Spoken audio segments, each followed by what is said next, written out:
Hello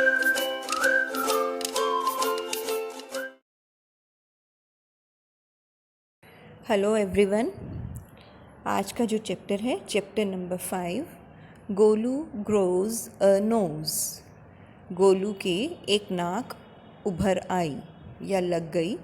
Golu यहाँ एक elephant का बच्चा है और उसकी एक बड़ी सी नोज़ है। उसी के बारे में उसके दिमाग में काफ़ी सारे क्वेश्चंस हैं जो कि हमें लेसन पढ़कर पता लगेंगे। There was a time When the elephant had no trunk। एक समय ऐसा हुआ करता था एलिफेंट्स जो थे उनकी सूंड नहीं हुआ करती थी। गोलू अ baby elephant with a bulgy knows is a full of questions. Golu जो कि एक छोटा एलिफेंट का बच्चा जिसकी एक मोटी सी उभरी हुई नाक है और उसके दिमाग में इसके बारे में बेहद सारे क्वेश्चंस हैं, सवाल हैं। He goes to the Limpopo River to find out more about the crocodiles eating habits।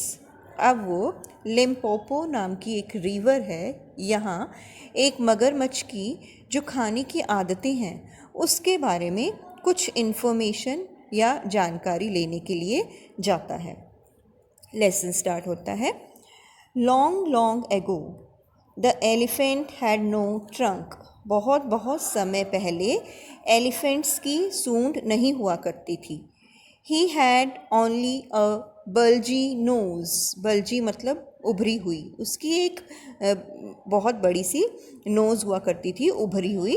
As big as a boot, और इतनी बड़ी मोटी हुआ करती थी जैसे कि एक जूता हो। He could wiggle it from side to side, और वो इसे एक साइड से दूसरी साइड पर हिला सकता था। विगल मतलब इधर उधर हिलाना। But couldn't pick up things with it. लेकिन वो इस नाक से चीज़ें नहीं उठा सकता था जैसे कि एलिफेंट्स अपनी सूंड की सहायता से कर सकते हैं। There was a baby elephant called Golu. और अब कह रहे हैं कि एक एलिफेंट का बच्चा था जिसका नाम गोलू था। He too had no trunk but only a bulgy nose. तो उस समय के हाथियों की तरह उसके भी सूंड नहीं थी लेकिन एक बड़ी सी उभरी हुई नाक। As small as a small boot. अब क्योंकि वो छोटा था तो उतनी ही थी जैसे कि एक छोटा बूट होता है। Golu was full of questions. Golu के दिमाग में बहुत सारे क्वेश्चंस थे, सवाल थे। He asked his tall aunt. और उसने एक अपनी बड़ी सी आंटी से, लंबी आंटी से पूछा। The ostrich. कौन थी लंबी आंटी? उसकी जंगल में रहा करता था तो जो आसपास एनिमल्स रहा करते थे उसी के बारे में, उन्हीं में से एक के बारे में वो कह रहा है। Tall aunt means the ostrich means शुतुरमुर्ग। ठीक है, ऑस्ट्रिच को कहते हैं शुतुरमुर्ग। तो उससे उसने पूछा, why don't you ever fly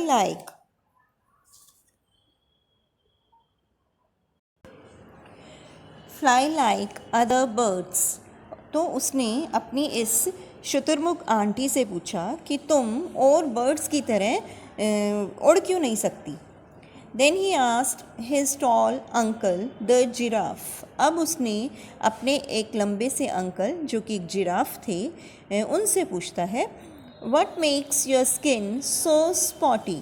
कहता है ऐसा कैसे कि तुम्हारी स्किन के ऊपर इतने सारे दाग धब्बे हैं। He asked his huge uncle the hippopotamus। और फिर इसके बाद एक हिप्पोपोटामस कौन होते हैं? दरियाई घोड़ा। अपने बड़े से अंकल से पूछता है, why are your eyes always so red? तुम्हारी आँखें हमेशा लाल क्यों रहती हैं? मतलब वो बहुत ज़्यादा क्यूरियस किस्म का एलिफेंट था जिसे हर चीज़ जाननी होती थी। ही asked his hairy uncle the बबून। और फिर उसके बाद वो एक बालों वाले अंकल से पूछता है जो कि बबून मतलब लंगूर था। Why do melons taste like melons, कहता है बच्चे जैसे सवाल है कि ये जो तरबूज होते हैं इनका टेस्ट तरबूज जैसा क्यों होता है।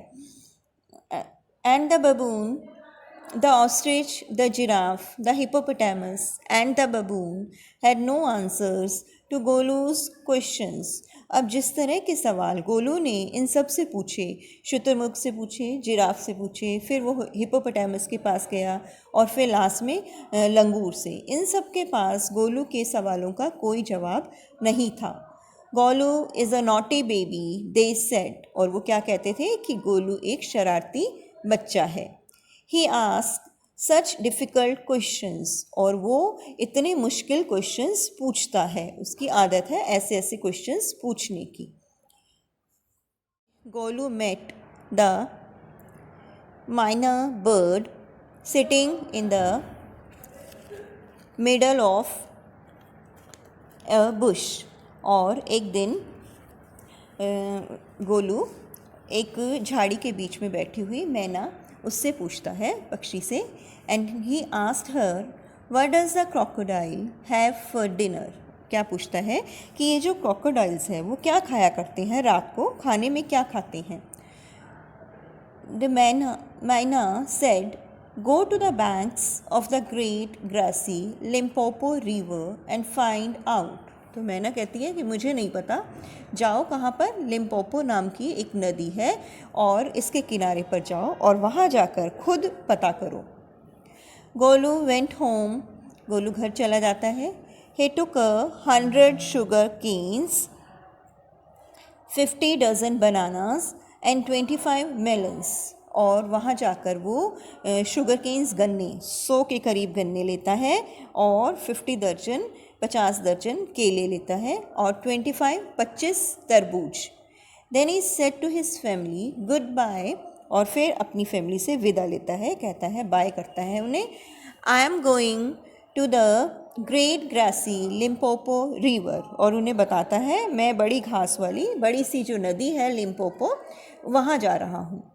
I will find out what the crocodile has for dinner, और मैं क्या पता करूँगा कि ये जो क्रोकोडाइल्स हैं वो रात के खाने में क्या खाते हैं। He had never seen a crocodile, इससे पहले उसने कभी क्रोकोडाइल नहीं देखा था। And didn't know what one looked like, और उसे ये भी नहीं पता था कि ये क्रोकोडाइल्स कैसे दिखते हैं, मगरमच्छ दिखते कैसे थे। He met a python and asked him, और वो एक अजगर से मिलता है और उससे क्या पूछता है, have you ever seen a crocodile, क्या तुम कभी किसी मगरमच्छ को तुमने देखा है। What does he look like, वो कैसा दिखता है। What does he have for dinner, और अभी भी वही क्वेश्चन वो पूछ रहा है कि ये क्रोकोडाइल्स मगरमच्छ रात के भोजन में क्या खाते हैं। The Python uncoiled himself from the branches of a tree, अजगर या सांप जो होते हैं कैसे होते हैं कि वो ब्रांचेस के साथ लिपटे रहते हैं हमेशा, पेड़ों की ब्रांचेस के साथ। तो पाइथन ने अपने आप को उस पेड़ की शाखा से अलग किया, एंड बट सेड नथिंग, लेकिन कुछ कहा नहीं।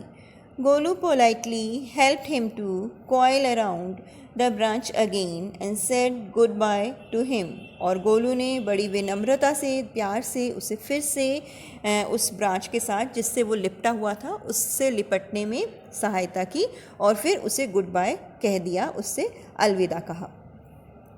Golu moved on eating sugar canes bananas and melons, Golu अपने रास्ते पे आगे बढ़ गया और रास्ते में वो क्या खाता रहा, गन्ने खाता रहा, केले और तरबूज जो अपने साथ उसने लिए थे। After a few days he reached the very edge of the great grassy Limpopo river, कुछ एक दिनों के बाद वो उस लिम्पोपो नाम की जो नदी थी उसके किनारे तक पहुंच गया। On the bank of the river he saw a log of wood, और इस रिवर के किनारे, नदी के किनारे उसने एक बड़ा सा लकड़ी का गट्ठा देखा। It was really the crocodile who winked at him, असल में क्या था जो उसे लकड़ी का गट्ठा लग रहा था, वो एक क्रोकोडाइल था जिसने उसे देखकर पलकें झपकाई। विंक मतलब झपकाना, पलके झपकाना। Excuse me said Golu, have you ever seen a crocodile? और उसी से गोलू पूछता है, क्योंकि गोलू इससे पहले क्रोकोडाइल से कभी नहीं मिला था, कभी नहीं उसने देखा था कि वो दिखता भी कैसा है। तो वो उससे पूछता है कि क्या तुमने कभी मगरमच्छ को देखा है? The crocodile winked again and lifted half his tail out of the mud. Crocodile ने फिर से पलके झपकाई और अपनी आधी पूंछ कीचड़ से बाहर निकाली। Come here, little one, said the crocodile. उसको कहता है, छोटे बच्चे यहाँ आओ। Why do you ask such questions? तुम ऐसे क्वेश्चंस क्यों पूछते हो? I want to know। और वो कहता है, गोलू अभी पूरा सेंटेंस नहीं करता, कहता है मैं जानना चाहता हूँ। मतलब वो उसके दिमाग में बहुत ज़्यादा क्यूरोसिटी है, जिज्ञासा है, हर चीज़ के बारे में उसे जानना है। और इसीलिए वो क्रोकोडाइल के पास आया है कि उसके दिमाग में उससे रिलेटेड भी कुछ क्वेश्चंस हैं कि वो रात को क्या खाता है, वो कैसा दिखता है, ये सब।